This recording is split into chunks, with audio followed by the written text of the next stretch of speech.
Coimbatore frozen mall பக்கத்துல chat item சாப்பிட ஒரு தரமான கடை சொல்றேன். வீடியோ சேவ்ல போட்டு வச்சுக்கோங்க, கண்டிப்பா யூஸ் ஆகும். சாய் அண்ட் குப் ஷாப் இவங்க நம்ம ப்ரோசன் மாலுக்கு பக்கத்துல இருக்க வாட்டர் டேங்க் கிட்ட லொகேட் ஆயிருக்காங்க.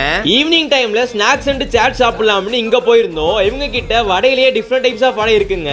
அதுல எனக்கு இவங்களோட சுபுதானா வடை அண்ட் மசால் வடை ரொம்பவே பிடிச்சிருந்துச்சு. அதுவும் அவங்க கொடுக்கிற மின்ட் சட்னியோட வச்சு சாப்பிடுறப்போ ஆஹா, பஞ்சாபி ஆலு சமோசா அண்ட் போண்டாவும் டீசென்டான டேஸ்ட்ல நல்லா இருந்துச்சு. நெக்ஸ்ட் சாட் ஐட்டம்ஸ் குள்ள இறங்கிடலான்னு பானிபூரி, மசால் பூரி, தாகி பூரி, சேவ் பூரி, பேல் பூரி, பாப்ரி சட்னி எல்லாத்தையும் வாங்கிட்டோம். சாட் ஐட்டம்ஸ் எல்லாமே சக்கப்போடு போட்டுச்சு. Original North Indian authentic taste. Cheese vada pav and cheese pav bhaji ரெண்டுமே டேஸ்ட் வைஸ் நல்லா இருந்துச்சுங்க. அப்புறம் எண்டுக்கு ஜூஸ் ஐட்டம்ஸ் இறங்கிட்டோம். Lemon juice and mint juice ரெண்டையும் தனித்தனியா வாங்கி சேர்த்து வச்சு குடிச்சப்போ செத்தவன் கூட சொர்க்கத்துல இருந்து ஒரு வாய் கேட்பான். டேஸ்ட் அந்த மாதிரி. இவங்களோட blueberry and Oreo shake must ட்ரைங்க. லஸ்ஸி ஆல்சோ நல்லா இருந்துச்சு. இவங்களுக்கு இது போக சிட்டிலேயே ஆர்எஸ் புரம், ரஞ்சுண்டாபுரம், சுங்கம், கணபதியில எல்லாம் அவுட்லெட்ஸ் இருக்கு. அங்கேயும் ட்ரை பண்ணி பாருங்க. அப்புறம் என்ன